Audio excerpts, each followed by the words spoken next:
नमस्कार, बहुत स्वागत है आपका छत्तीसगढ़ दिन भर के इस बुलेटिन में। मैं हूं आपके साथ ऋतु ज्ञानवानी। छत्तीसगढ़ से बड़ी खबर आपको पहले बताएं। राज्य में नवंबर से होगी धान खरीदी। सीएम भूपेश बघेल ने घोषणा कर दी है। पंजीकृत किसानों की संख्या 25 लाख से होने का अनुमान है। पंजीकृत रकबा 31 लाख हेक्टेयर से ज्यादा होने का अनुमान है।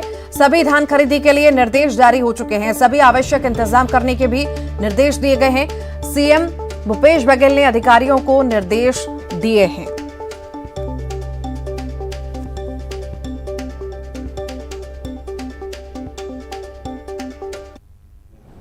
हाँ, जा रहे हैं किसानों के बीच में, तो करीब वहाँ 4 विधानसभा उधर और इधर 2 विधानसभा।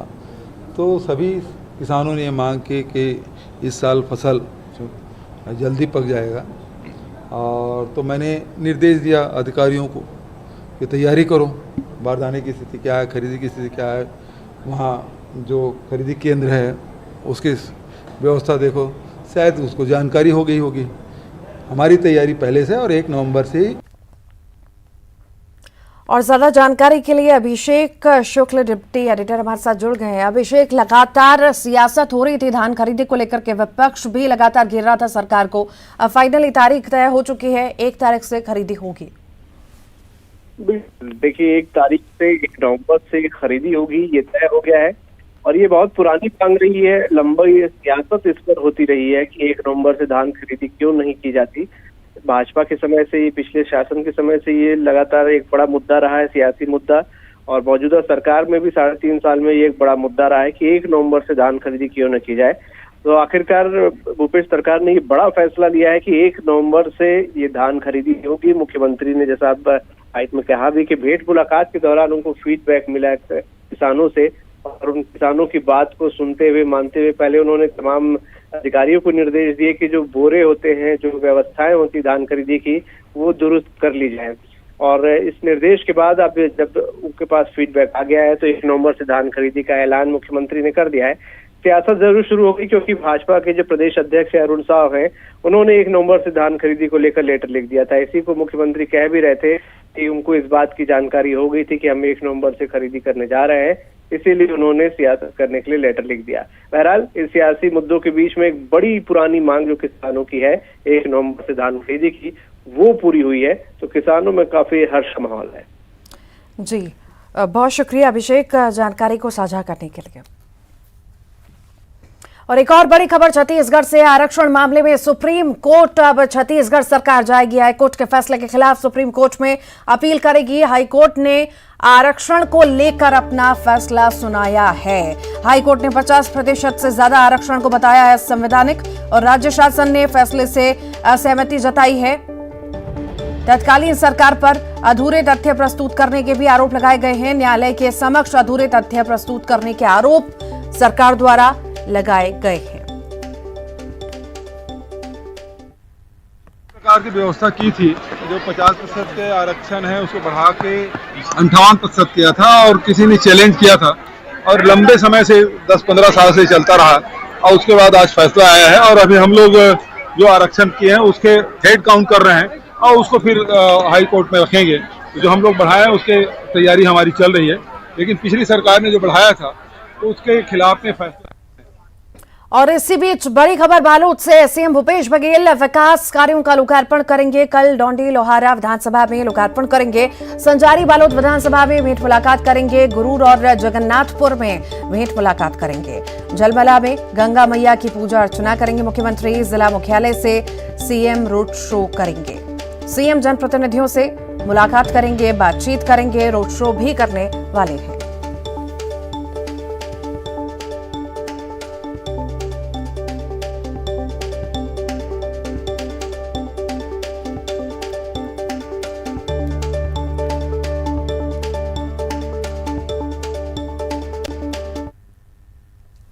बालोद जिले में प्रदेश व्यापी दौरे के तहत सीएम भूपेश बघेल ने गुंडरदेही में अधिकारियों के साथ समीक्षा बैठक की। बैठक में उन्होंने बिजली संबंधी शिकायतें, अवैध शराब की शिकायतों पर तत्काल सख्ती से कार्रवाई करने के निर्देश दिए।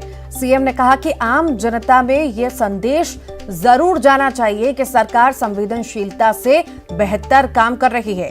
उन्होंने शिक्षा के स्तर पर सुधार की स्थिति पर चिंता जताई, स्कूल कॉलेजों की नियमित जांच करने के निर्देश दिए और जिला मुख्यालय में नहीं रहने वाले अधिकारियों को मुख्यालय में अनिवार्य रूप से रहने के सख्त निर्देश दिए।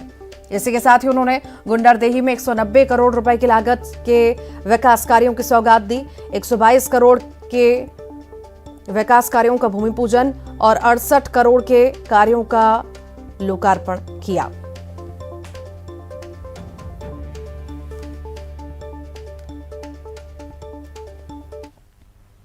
गुंडरदेही के बाद सीएम भूपेश बघेल डोंडी लोहारा विधानसभा के माली घोरी और कुसुमकसा गांव में लोगों से भेंट मुलाकात करने पहुंचे। कुसुमकसा में हठियारन माता की पूजा अर्चना कर क्षेत्रवासियों की खुशहाली की कामना की।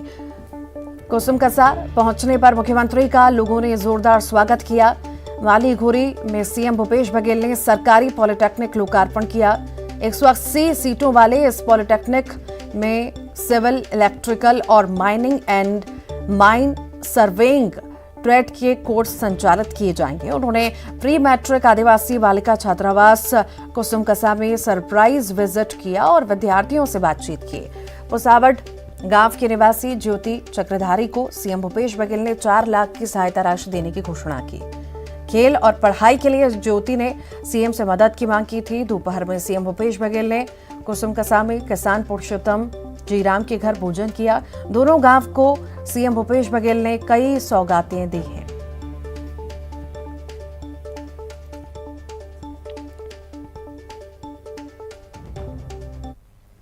और इसी बीच बड़ी खबर रायपुर से, बीजेपी की मैराथन बैठक कल होने जा रही है। सुबह से लेकर शाम तक ये बैठकें होंगी।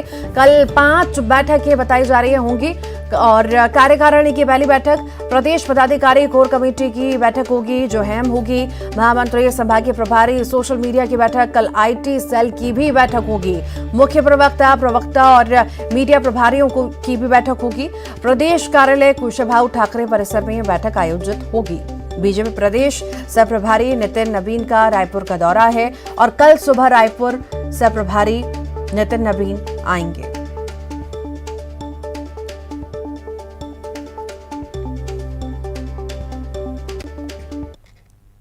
जेसीसी-जे में बगावत के स्वर उठने लगे हैं। लोरमी से विधायक धर्मजीत सिंह को पार्टी से निकालने के बाद बलौदाबाजार से विधायक प्रमोद शर्मा ने अमित जोगी पर हमला बोला। उन्होंने कहा कि हिम्मत हो तो मुझे भी पार्टी से निकालें।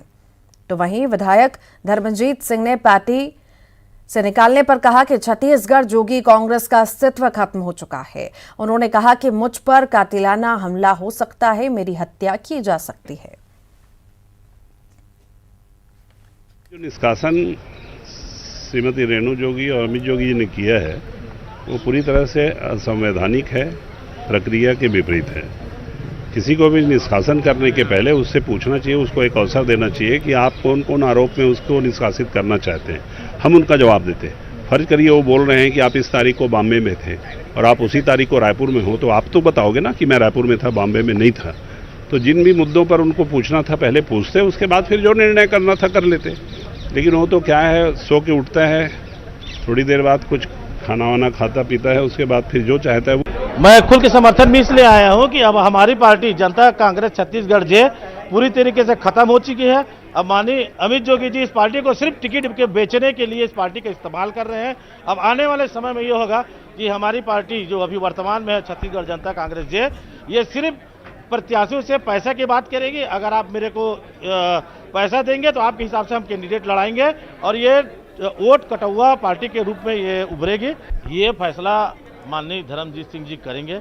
उनको जहां भी जाना होगा मैं उनके साथ में हूं। अगर भारतीय जनता पार्टी में जाएंगे तब मैं जाऊंगा, अगर अन्य दल में जाना चाहेंगे बहुजन समाज पार्टी में तब मैं उनके साथ उस दल में जाऊंगा। वन और परिवहन मंत्री मोहम्मद अकबर कवर्धा जिले के दौरे पर रहे और इसी दौरान वो कई कार्यक्रमों में शामिल हुए।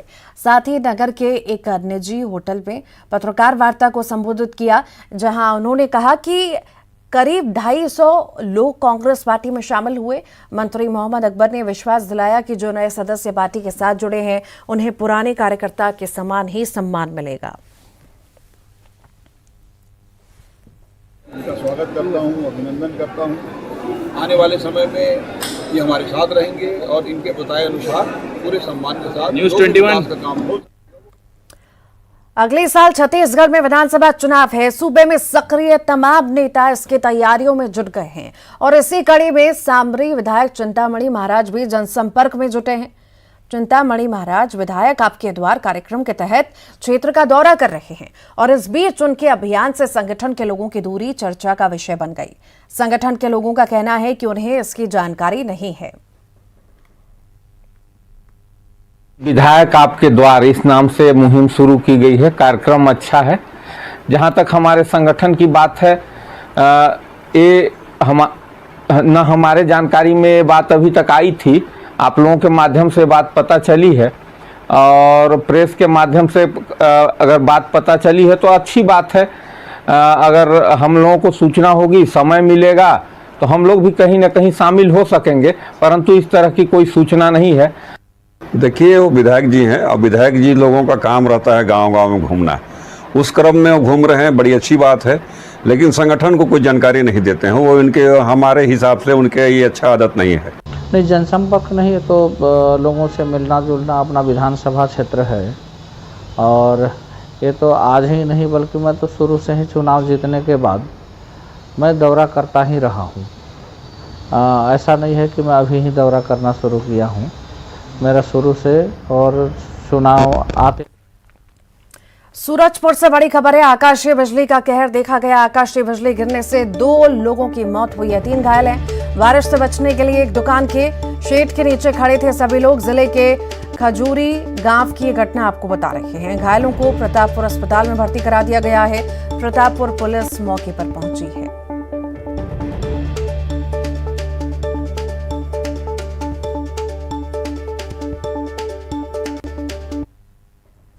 नारायणपुर से इस वक्त की बड़ी खबर है। नक्सलियों की बड़ी साजिश नाकाम हुई है। 12 किलो का पाइप बम बरामद हुआ। एसएसबी और जिला पुलिस बल ने बरामद किया है। सड़क किनारे पुलिया में प्लांट किया गया था। नुकसान पहुंचाने का इरादा था और बम निरोधक दस्ते ने इसे नष्ट कर दिया। आकाबेड़ा इलाके में बम मिला है। नारायणपुर एसपी ने पुष्टि की है।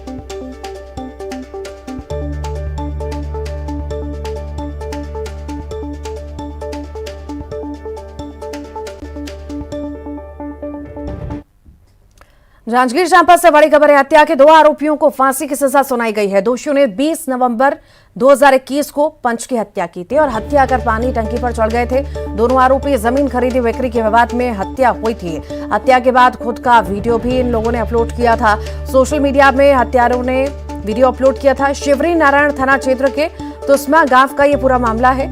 प्रथम अपर सत्र न्यायाधीश ने फैसला सुनाया है और आरोपियों को सजाए मौत दी जाएगी।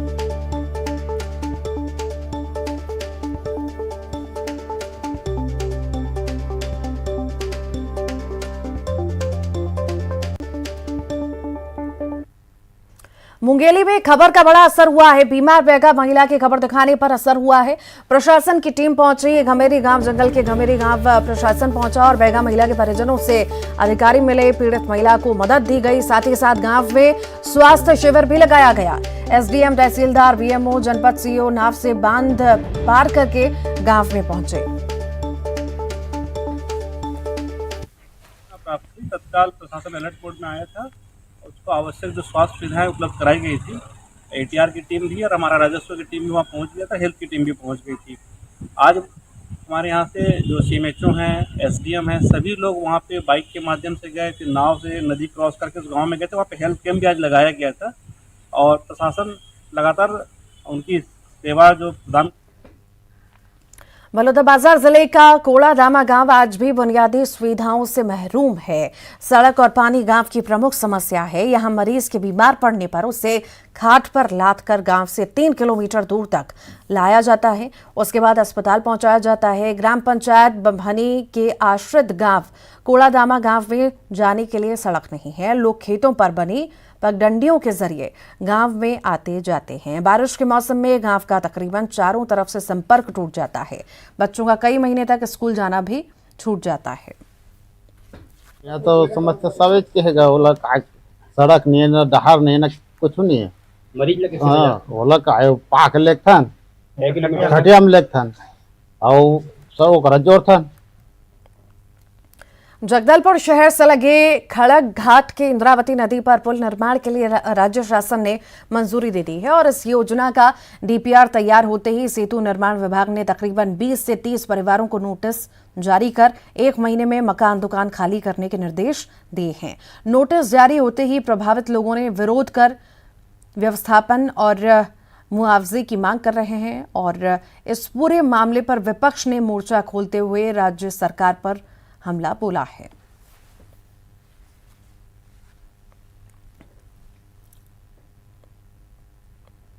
और इसी के साथ ही छत्तीसगढ़ दिन भर के इस बुलेटिन में इतना ही। खबरों का सिलसिला लगातार जारी है।